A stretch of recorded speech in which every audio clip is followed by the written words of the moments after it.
Miss Diaz Palencia, you're very pale. Is something wrong? I'm not saying anything. You will understand everything too if you read this letter. I think it explains many inconsistencies. But you know, I don't feel my situation to be any less hopeless, Professor. Please help, Professor. I am begging you, please. There is another lock in the music box, and who knows what will be revealed when another compartment is opened. I have no power left to do it, Professor. I feel so lost. My dear child, don't let yourself down. Of course I will help. I have also spoken with your beloved. You have spoken with Francisco? Yes. He wants you to know that he is all right and thinks of you a lot, miss. Oh, my God. Now I will leave you. Have some rest. Meanwhile, I will find out about that mysterious music box. Thank you, Professor. Miss, you have put your trust in me, so I think you will understand my request. Just for a short time, I would like you to lend me that valuable medallion your father left to you and which we found in the music box just now. I promise I will take good care of it and assume responsibility for it. There's no need to apologize, Professor. I believe you are my guardian angel, helper, who will save me from this hopeless situation. The medallion is at your disposal. Thank you, miss. You know, I have a plan. Dear Aunt Isabel, I consider her my surrogate mother. What's more, she is dear Francisco's mother, a very amiable woman. I have been thinking a lot, Professor. You know, although I don't think Francisco is guilty, but if yes, well, I don't want to marry anybody else. We are one, soulmates, if you understand what I mean. Miss Diaz Palencia, I am amazed by your exceptional virtue. The sergeant? I don't know much about him. He's a soldier type. He could really get married. Maybe it would spare me from his rather pushy compliments he gives me when we meet in the street now and then. I know who he is, but I couldn't say I know him. It's interesting you mention him. Maybe I've never exchanged a single word with him, but I've always considered him an enemy. It must be because he never had a good relationship with the Candelas family. But I've never asked Francisco about the reason for this.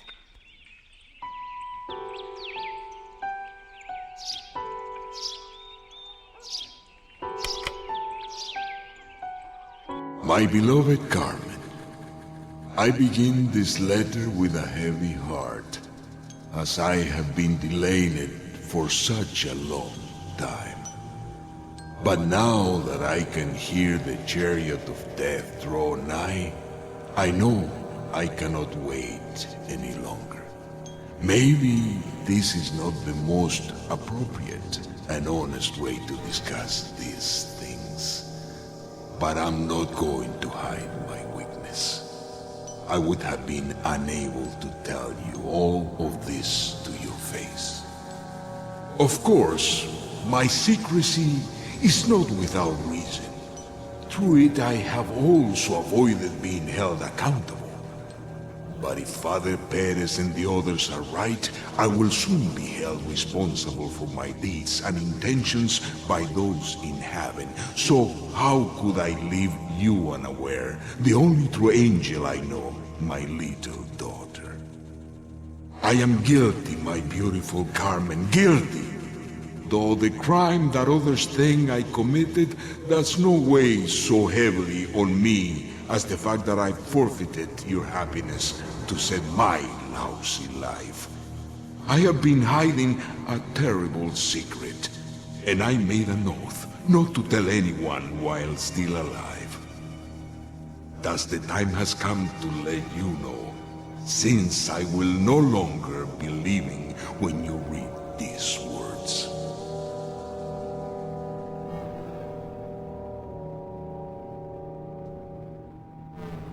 It all started when my friend Carlos was doing repairs in the church and happened upon a strange pair of keys attached to some window bars. Since he was very familiar with the tower's unopenable iron gate, he knew instantly that the double keys would fit the special lock. One day, his curiosity got the better of him. He snuck up the tower where he found a room and a strange machine untouched for centuries. This room is crammed with heretical documents and books on magic potions, witchcraft, spells, and alchemy, and there are designs for strange equipment, documents of Inquisition testimonies, formulas, spells, and a number of blasphemous pictures and objects. I myself have never been there, although Carlos invited me several times. But based on his account and what I saw of the objects from there, it must have been a trove of secrets. This peculiar collection must have been created and maintained by a curious and rather skillful monk, and perhaps some similarly bold followers of his, by saving or copying some documents before they were cast into the fire together with their writers. According to the documents, the church had already been completed around 1500, so the priests may have been guarding the secret for several generations, when finally, one day, they must have found no proper successor, and the great iron door was shut forever. My dearest daughter, at that time the three of us, all the same age, were very good friends. Carlos Candelas, the swordsmith, Alonso Garcia de la Rica, the politician, and myself, the artist, back from England. We had always been very different from one another, but there was also always a connection between us based on our shared childhood memories, just as on our love for mysticism. We often met just to talk.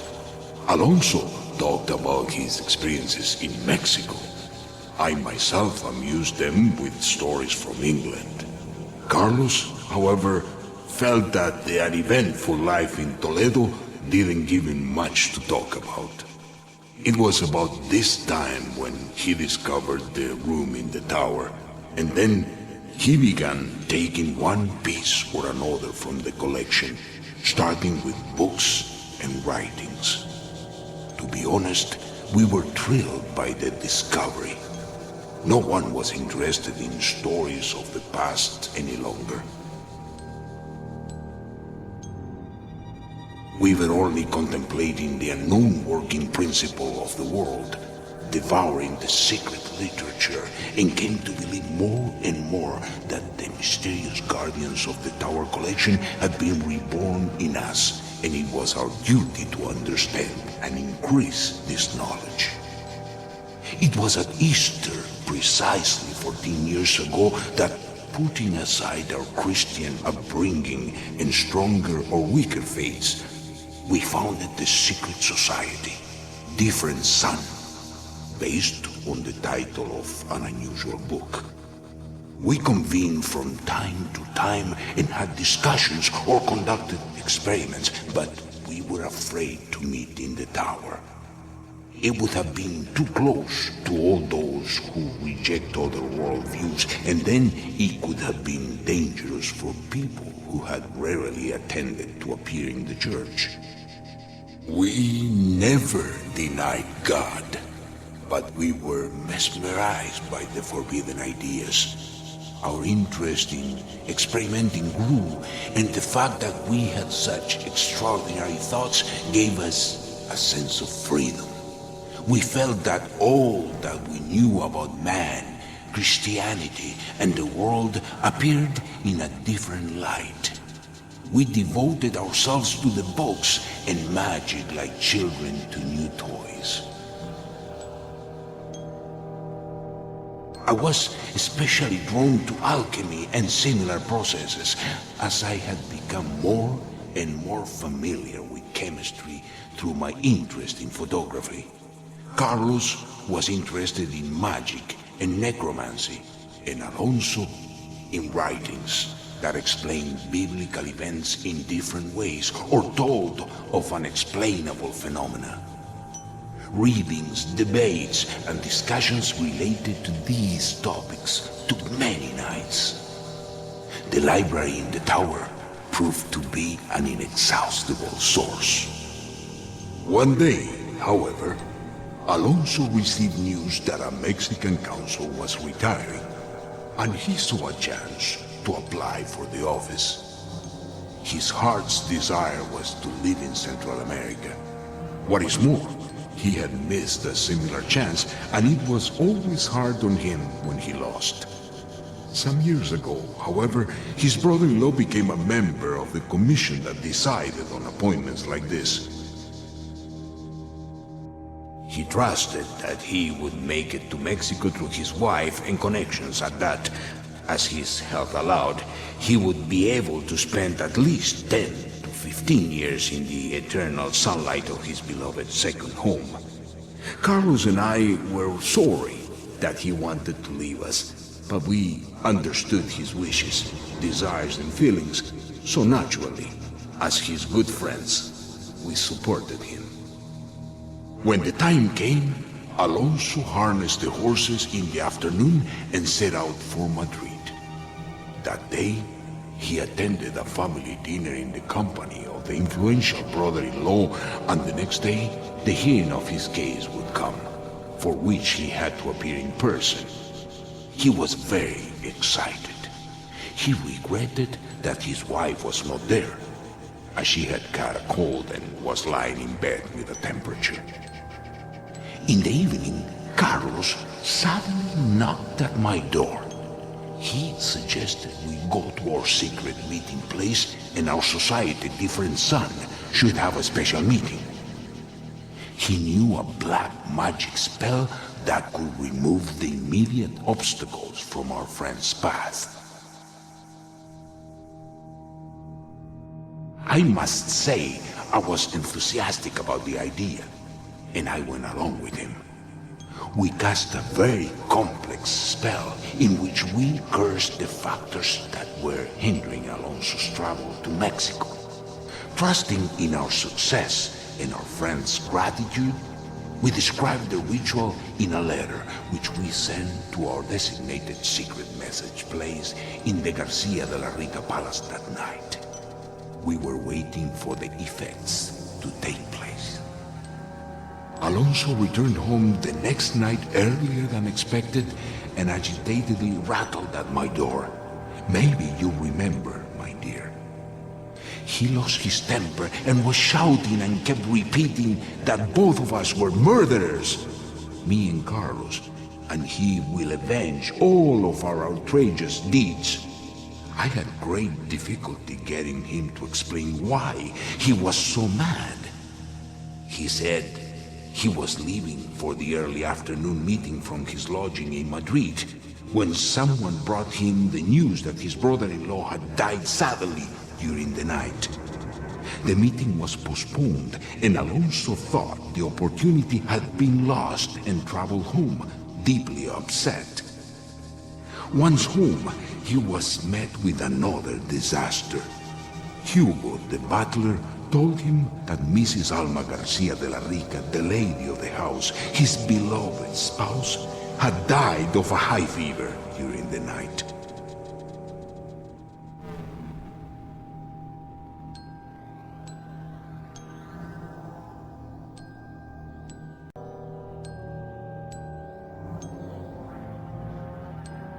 Alonso collapsed, but soon he was overcome by rage, which I witnessed. He ran away shouting, and I remained there stunned by the terrible news.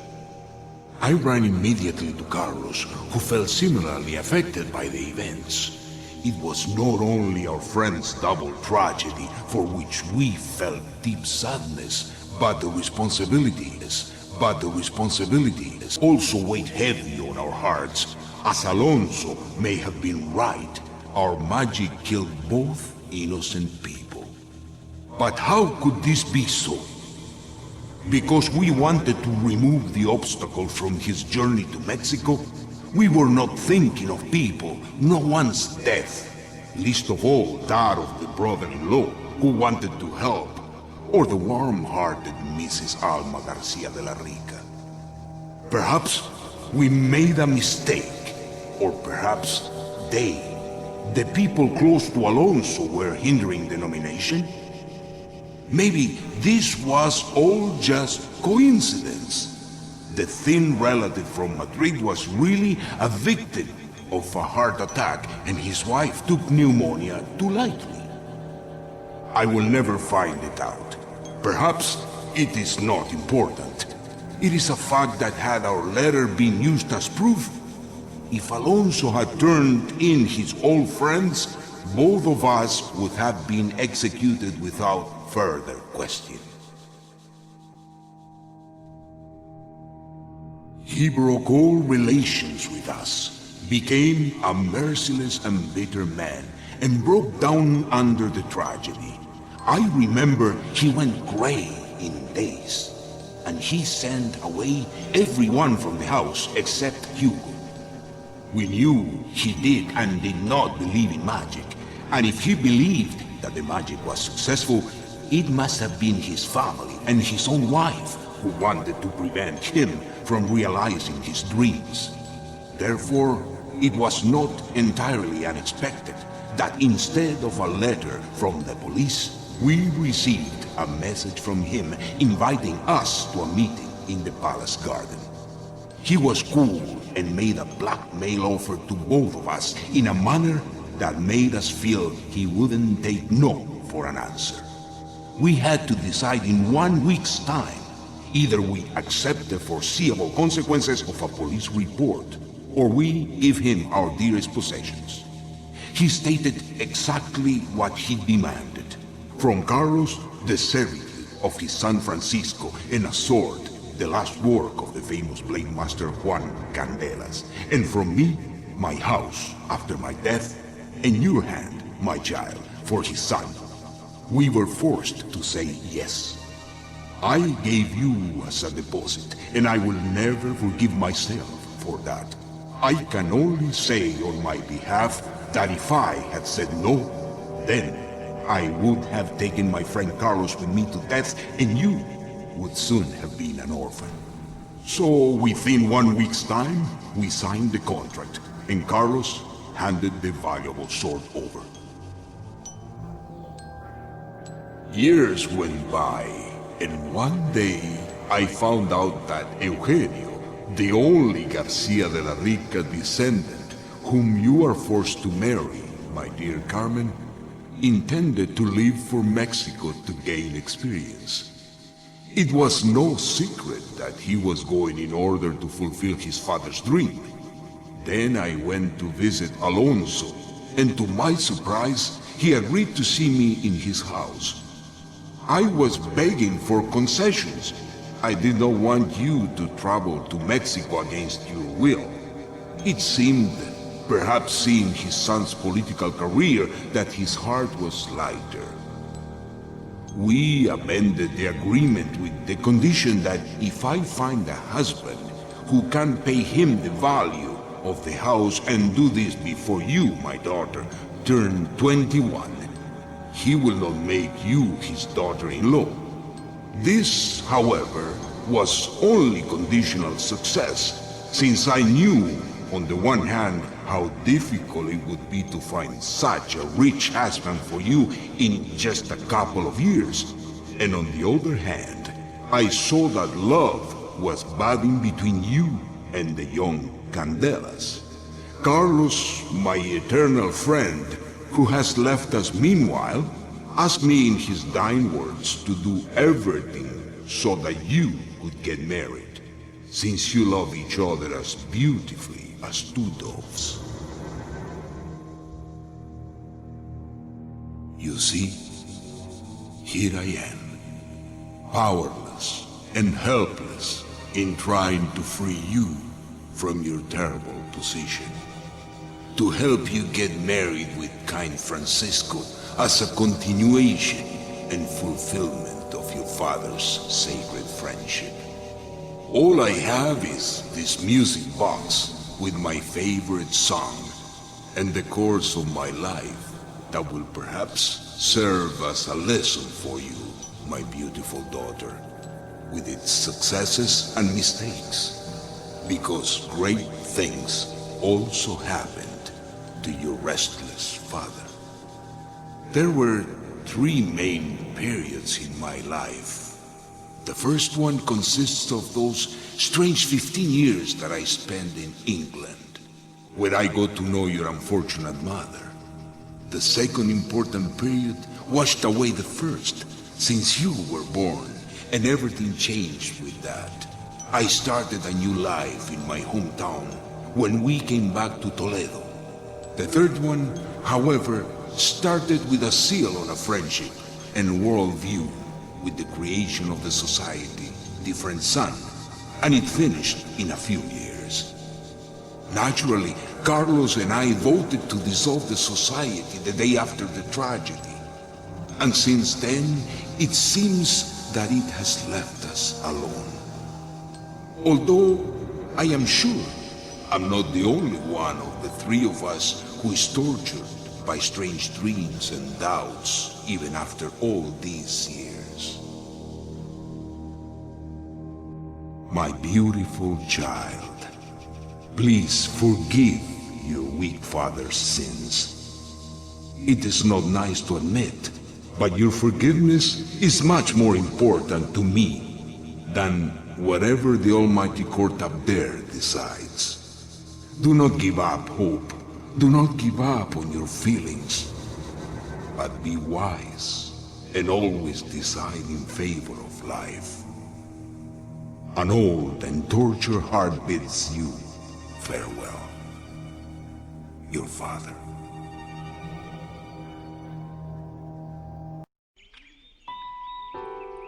Miss, if I may remark, your father was an exceptional man, although he made mistakes. But as we know, we all make mistakes. Even though he acted against your will, I can assure you he was forced to, and he suffered as a result. The letter shows Salvador Diaz Palencia to be an intelligent, open-minded, and in addition, a very well-meaning, benevolent man. If you remember your father in that light, you can only be proud of him. Oh, you are talking so kindly of him, Professor. Maybe you are right. But you know, it is so strange to learn these details about the man I knew better than anyone. I don't doubt that. You did not suspect the existence of the secret group at all? No. Of course I knew that the 3 of them were good friends and liked to talk. Usually they came here, to my father's room. They locked the door, and the lights were on until the morning. The strangest of all was when I once peered in through the window, because I was curious, and I didn't see anyone in the room. They were all gone. Gone? That's interesting. They must have left the house for a short time. Yes, that could of course be. But why would they walk the streets of Toledo by night? And there is another locked door in your father's room. Where does that lead? Oh, that one. That's my father's photo laboratory. A dark little room. I doubt that there is room for 3 men to stand there comfortably, let alone spend hours in that airless room. The room doesn't even have a window. Mysterious.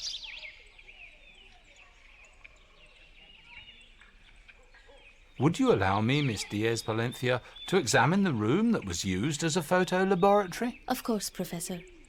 I only keep it locked because I am a little afraid of the chemicals in there. Here is the key. I will leave you, miss, to yourself again for a short time. Professor, I wanted to tell you that Reverend Gabriel Perez passed by not so long ago and asked if it was true that the foreign visitor with whom he traveled in the same car is staying in this house. He asked me to tell you he would like to see you sometime to talk. He feels he behaved rather rudely, as he never talked to you, Professor, during the long journey. This invitation is kind of the Reverend. Yes, I think I will visit him soon. I assume I can find him in the church by the small square. Yes, you'll find the church at the Plaza San Pedro, not far from the police building. Father Perez will probably wait for you there.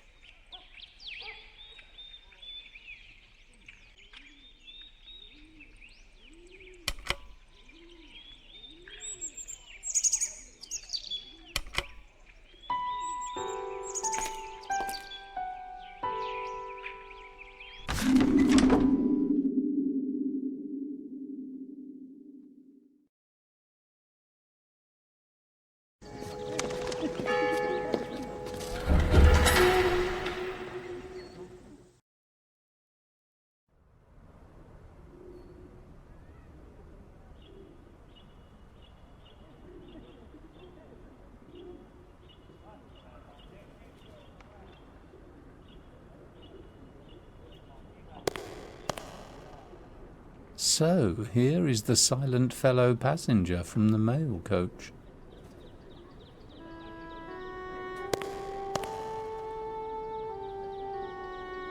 Praised be our Lord. Forever, amen. I am happy you've come, Professor. It was impossible to resist such a kind invitation, Father. Don't tell me. I felt so guilty for being so cold and unfriendly during our journey.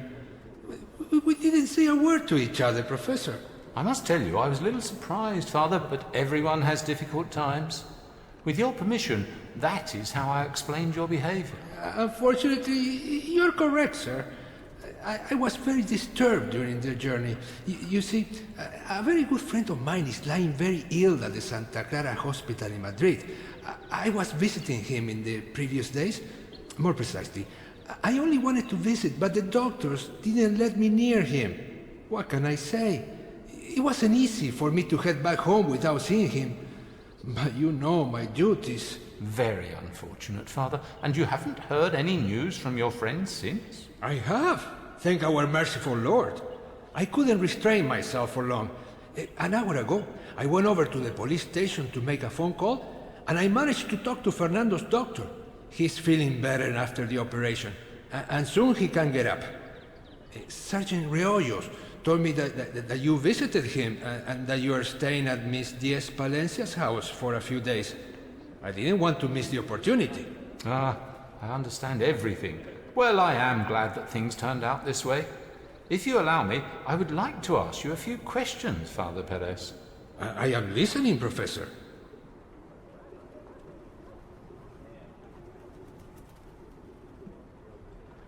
Please forgive me for being so uninformed, but would you do me a favor and tell me how you determine on which day Easter falls each year? Well, I can tell you exactly. After the synod held in 325 AD, Easter is the first Sunday after the first full moon following the spring equinox. This is sometime between 22 March and 15 April every year.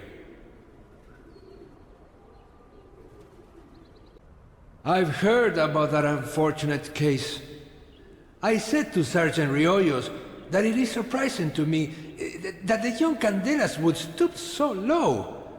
But Mr. Alonso Garcia de la Rica's word is so convincing that we can only expect a fair judgment from the Madrid authorities and our highest lord. Quiet, kind person, although there is always some sadness in those beautiful eyes of hers. He was an interesting man, may he rest in peace. It was my conviction for years that he denied the Lord, or he followed another religion. But before his death, he wished to confess, and we had numerous conversations. He was interested in biblical themes. I gave him the extreme unction. The older Candelas was an excellent craftsman, may he rest in peace. He helped us a lot when the church was renovated. He worked for free for months, and he undertook the maintenance free of charge as well. I will remain indebted for him for my entire lifetime. By all calculations, she should be credited with the fact that Carmen and the young Francisco became God-fearing and pious believers as adults. Neither of their fathers was very devout. but there hasn't been a single Sunday when Isabel Candelas hasn't appeared in church. I haven't spoken with him much in the past years. Even though he's originally from France, he speaks the language very well, and I often see him in church. A quiet, reserved man. A strange child. Let's not waste more words on him, Professor. You know, he's the head of the police station. He knows everyone, and the information runs through his hands. We are from two different worlds, he and I, but maybe it's only due to our proximity that we speak much. You know, Reollos keeps me connected to the outside world, since around here one can only find a phone at the police station or in La Taberna Inn at the Plaza de la Mancha. But naturally, I don't like going to pubs. Mr. Garcia de la Rica doesn't even have a phone? No, certainly not. I ran into him at the police station last month. He was making a phone call. I know his shop, but I couldn't say I know him himself. I see him rarely.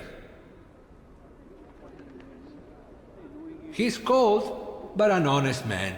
He regularly attends Mass together with his son. His poor wife cannot accompany them any longer, but the three of them always used to come together. The loss of Alma Garcia de la Rica really wore Mr. Garcia de la Rica down. Around that time, prayer really helped him a lot.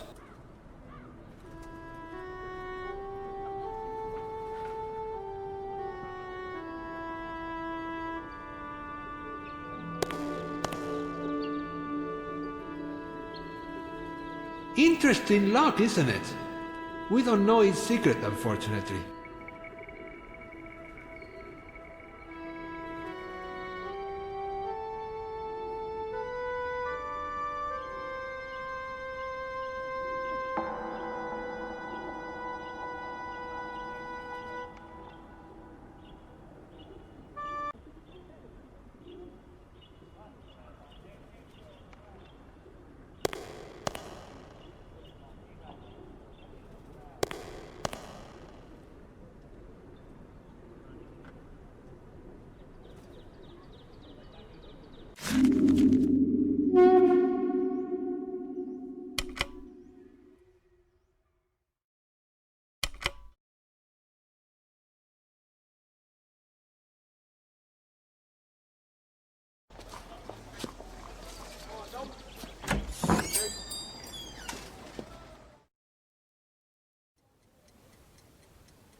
Good afternoon, Mr. Hand.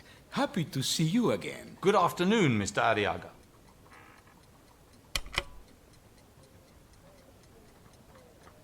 As I have mentioned, I don't carry a large amount of money when I travel. However, your offer made me think, Mr. Arriaga.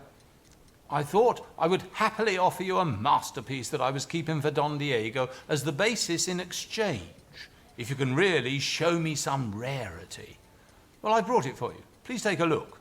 Oh, Mr. Hand, but this is beautiful. No doubt it comes from England and is of considerable value. This is hard for me, but I think there are a few things that I can offer in exchange. Gaspar! Come immediately and take care of the shop while I am away. Please, follow me, Mr. Hand.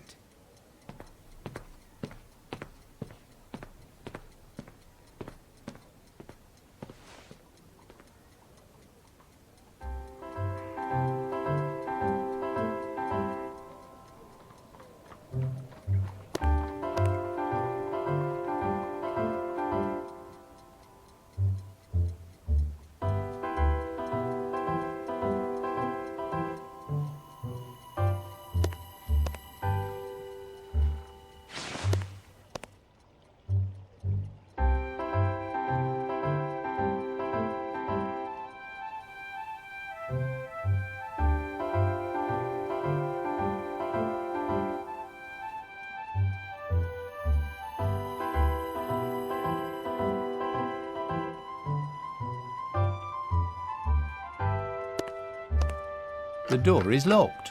Obviously, Mr. Arriaga can't have left here.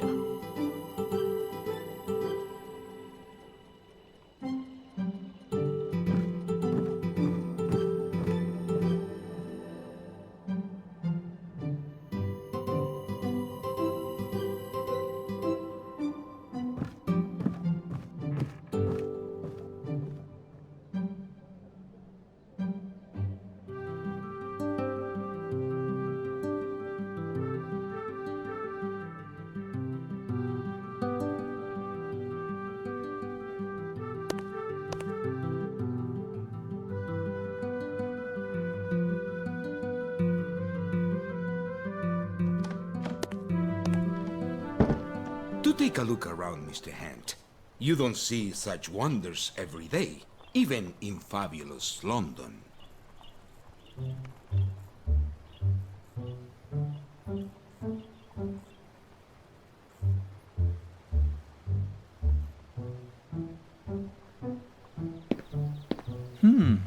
Nice little collection. You have excellent taste, Mr. Hand. Beautiful, isn't it?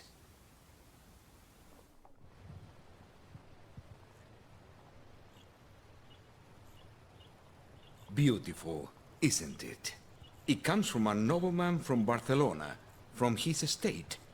A rarity. Came straight from Italy the last month.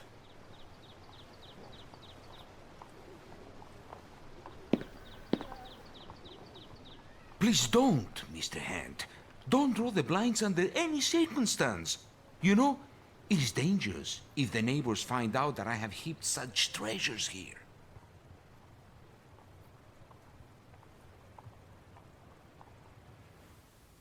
Well, this is an original sword of Toledo, Mr. Hand. One of the masterpieces of the late Juan Candelas.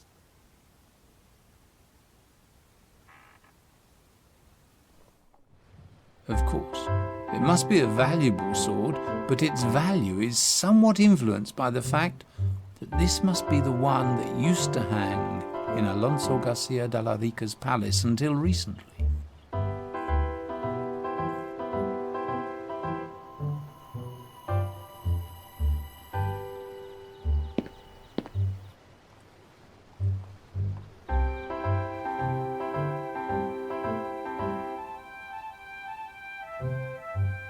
Excellent work. Take a closer look.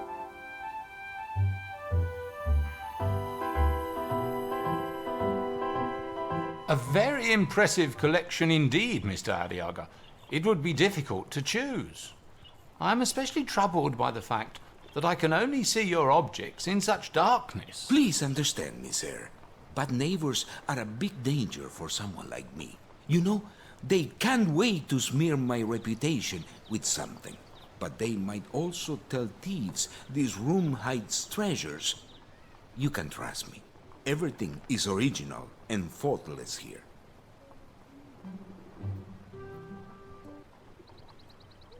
Well, since I wanted to buy a souvenir specifically from Toledo, it is especially this sword, you know, the one with the initials, that I fancy. Oh, I'm not surprised. It is a very special piece. Are you inclined to exchange it, Mr. Arriaga? Of course. However, let me ask you not to take it now. Please, come back at night. Even tonight, if you like. You know, confidentiality. Aha. Well, I had thought to myself that I might buy later. I'm staying in the city for 2 more days. Thank you, Mr. Hand. I promise the sword will be waiting for you here. Just ring 3 times, and my apprentice will let you in at night and wake me up to settle the business. All right. I will soon return. And now, will you excuse me? This way, Mr. Hand.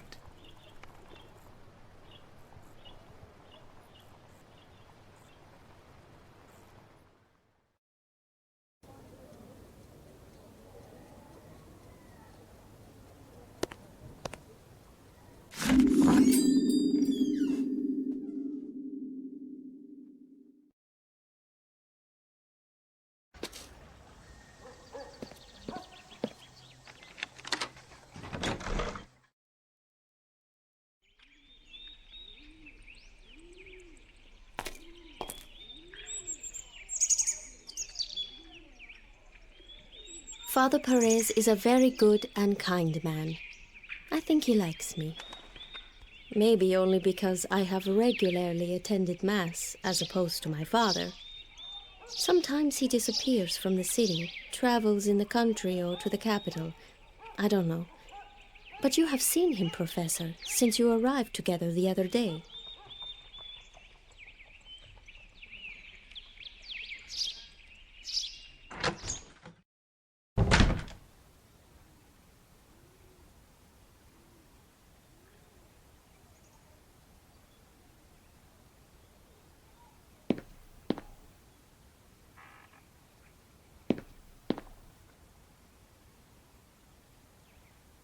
Another lock. This time I suspect it is some date, an important date. Let's think.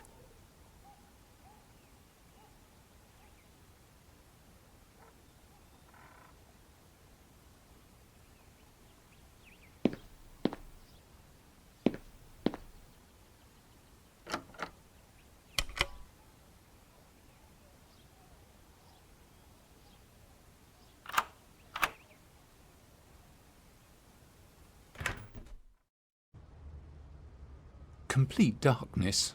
Can't see an inch ahead.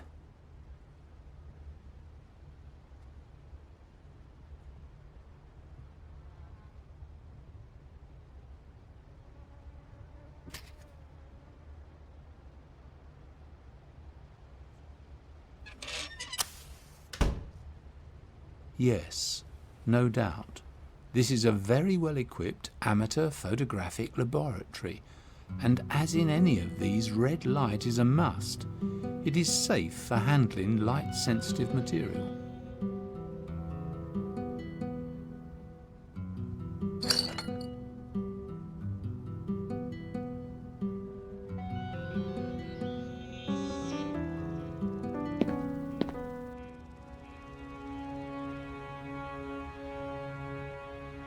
Very useful.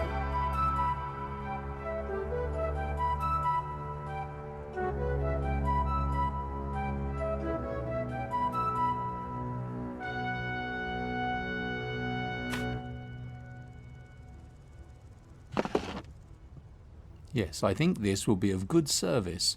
Photography is a wonderful thing. It can document reality not just in an artistic, but also in a credible way.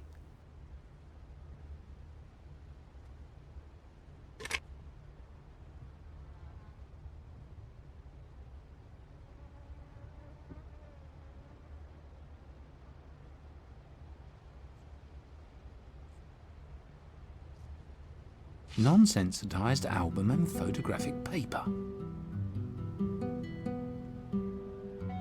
A sensitized glass negative.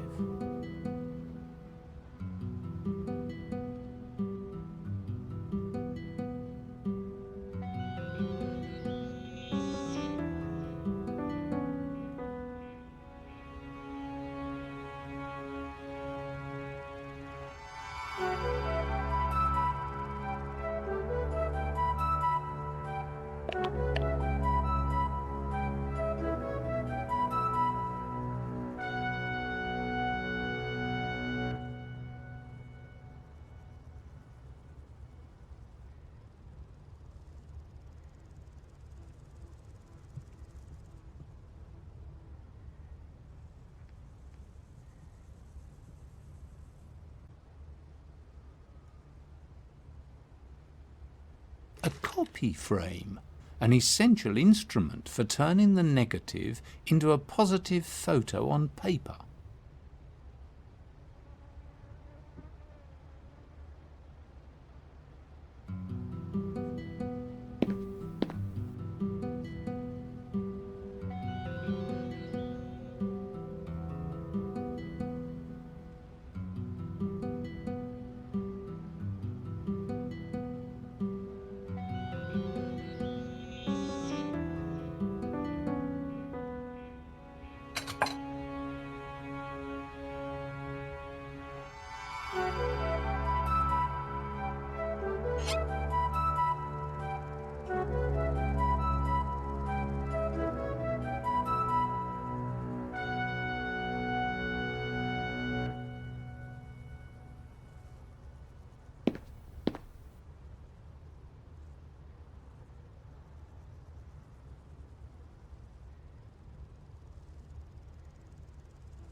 The dry plate can only be placed in the photographic cassette in complete darkness.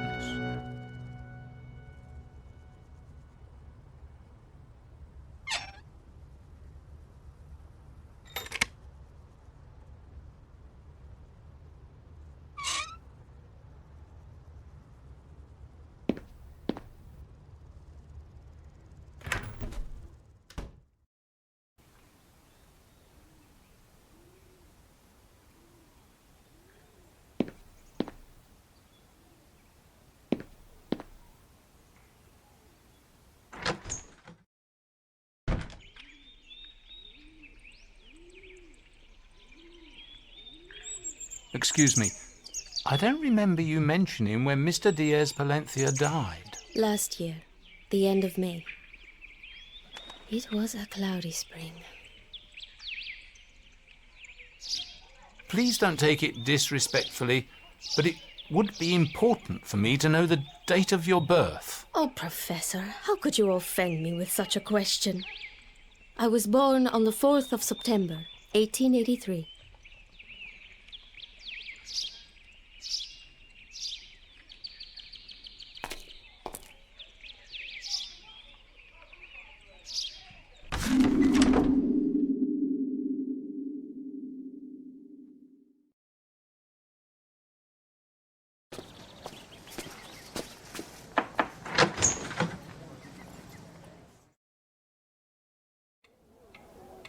Good afternoon, madam. Good afternoon, Professor.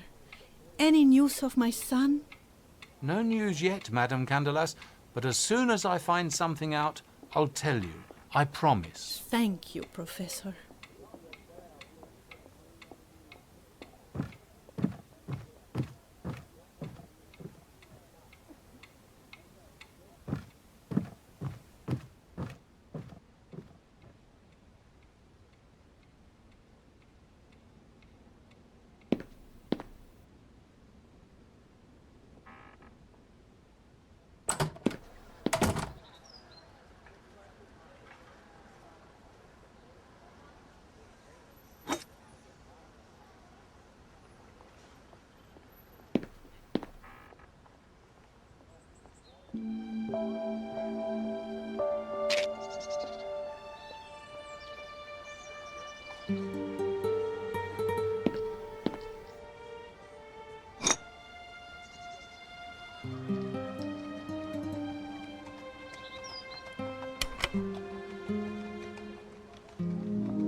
That's it. Just you wait, scoundrel. I have prepared something, although I still need some ingredients. I won't have enough light for the photograph.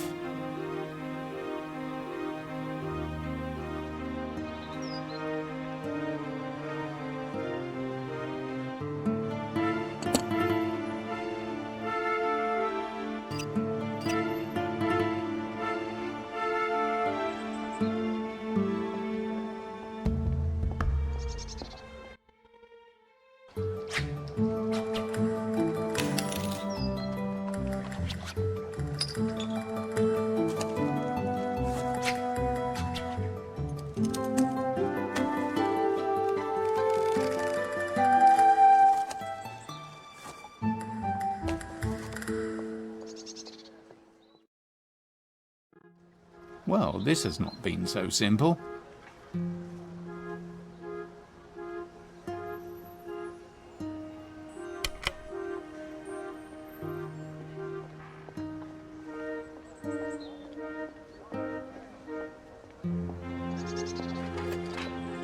Perfect. It fits right here.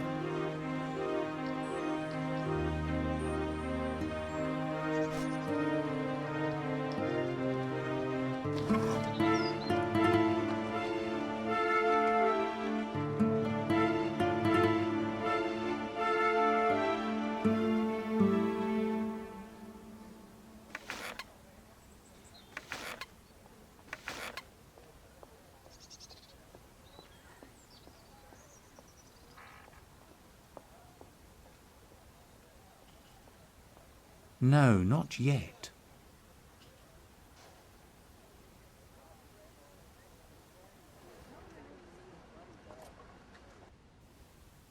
Yes, it works now.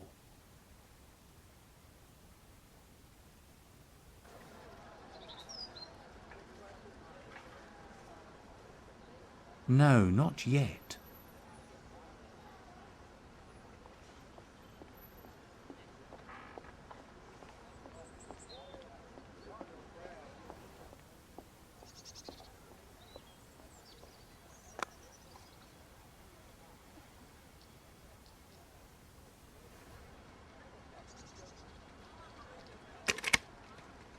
This is it. Let me not forget. When I have set everything, I must pull out the protection cover of the photographic plate so that the light can reach the glass negative upon exposure.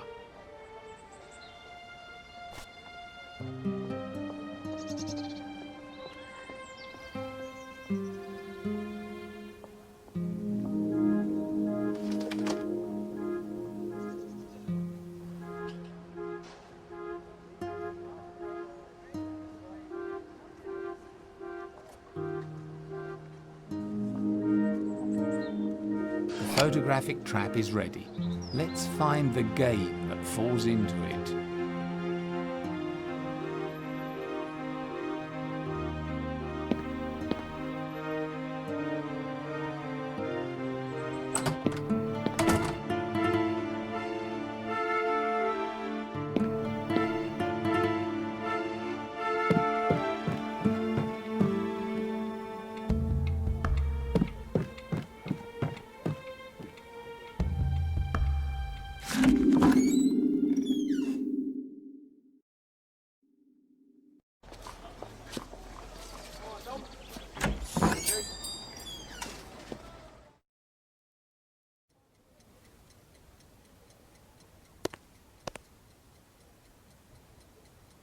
Good afternoon, Mr. Arriaga. Mr. Hand, is something wrong, perhaps?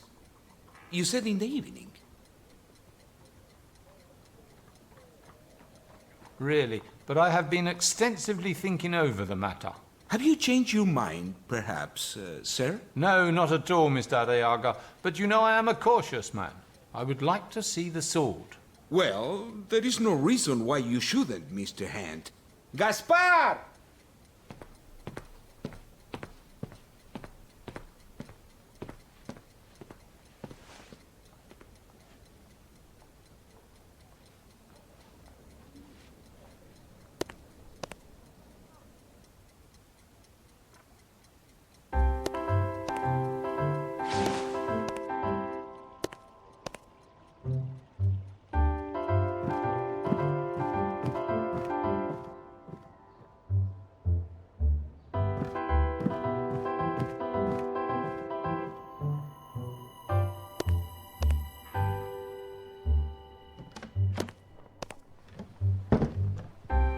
Please, Mr. Arriaga, this time allow me to have a look at the sword in the light. But, Mr. Hand, you know, the neighbors. Well, in that case, this purchase is not so important to me, although I have been considering not giving this sword to Don Diego, but instead taking it home to England, so that he would envy me when he visits me in my castle. All right. But please, Mr. Hand, pull up the blinds only for a few moments so no one notices. I will be absolutely satisfied with a few seconds.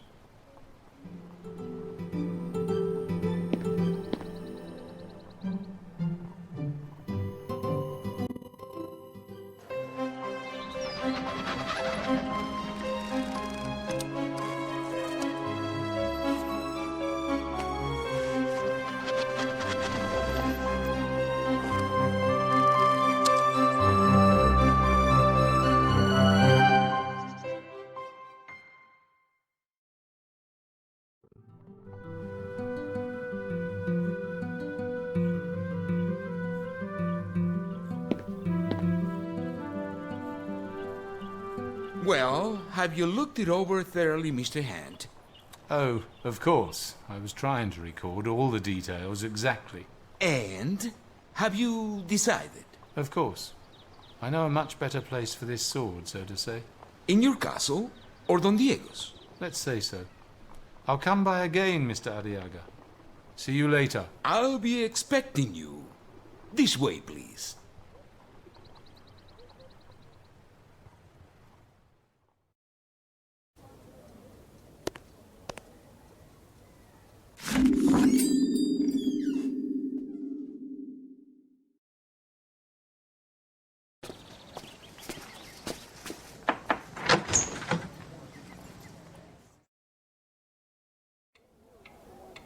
Good afternoon, madam. Good afternoon, Professor. Any news of my son? No news yet, Madam Candelas, but as soon as I find something out, I'll tell you. I promise. Thank you, Professor.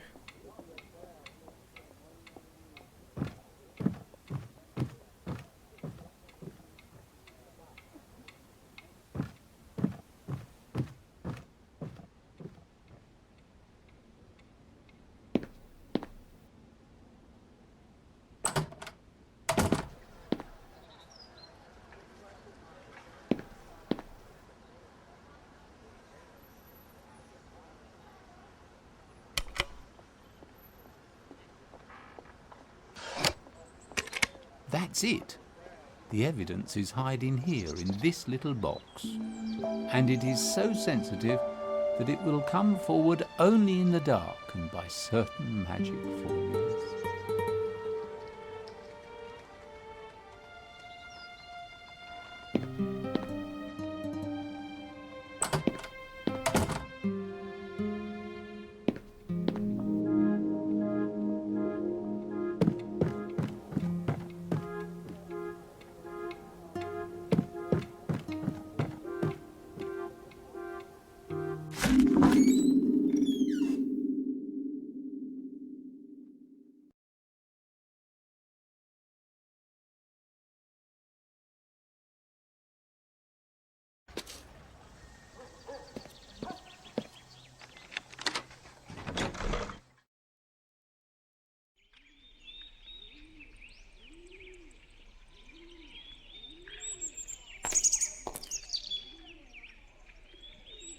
Miss, I think I am on a hot trail. I managed to obtain evidence. Francisco is truly innocent. Really? Oh, I knew you would help, Professor. What will you do next? Go to the police? No. Unfortunately, it is not so simple yet. We have to unearth the evidence from its dark hiding place. Oh, I see. No, you don't understand, miss, but you can't understand it. I can tell you more soon.